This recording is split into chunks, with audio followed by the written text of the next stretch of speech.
Bonjour et bienvenue chez Ophi Invest AM pour cette première vidéo de l'actu des marchés de 2025. Et j'en profite pour vous adresser mes meilleurs vœux pour cette nouvelle année.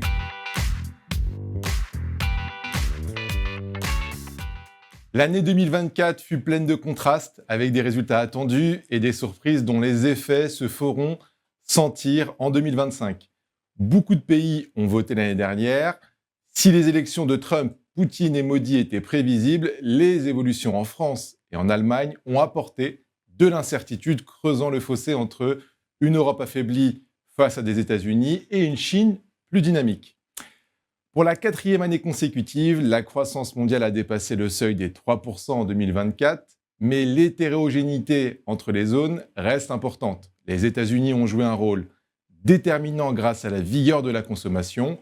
En revanche, la zone euro n'a connu qu'une reprise très modérée avec des fortes disparités sectorielles et nationales. L'année 2025 s'annonce pleine de défis et d'opportunités pour les marchés financiers. La volatilité induite par le retour de Donald Trump devrait se maintenir sur les premiers mois de l'année. Les marchés oscilleront donc entre ces déclarations, leur mise en œuvre et surtout leurs conséquences à moyen terme. Les banques centrales devraient poursuivre leur cycle de baisse de taux. La Fed pourrait effectuer 2 baisses de 0,25%. Et la Banque centrale européenne pourrait abaisser ses taux de 100 points de base au premier semestre face à une croissance européenne fragilisée. Malgré le parcours irrégulier de l'inflation, le marché du travail n'est plus inflationniste aux États-Unis et la forte productivité aide également les entreprises à absorber les coûts sans nécessairement recourir à des hausses de prix. En zone euro, l'inflation des services est restée proche de 4% tout au long de l'année, un niveau élevé justifié par le retard d'ajustement par rapport au salaire et donc sans grande inquiétude pour 2025 puisque la dynamique salariale devrait être plus modérée.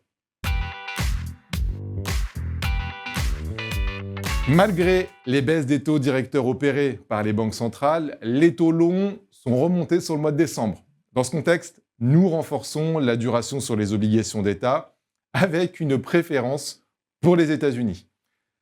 Nous abaissons le monétaire et les obligations indexées sur l'inflation, d'une part car les rendements monétaires baissent en même temps que les taux directeurs, et d'autre part car les anticipations d'inflation nous paraissent un peu excessives à court terme. Sur le marché des obligations d'entreprise, nous repassons légèrement positif sur le crédit investment grade et sur le crédit spéculatif à haut rendement. Le portage reste attractif par rapport aux autres classes d'actifs.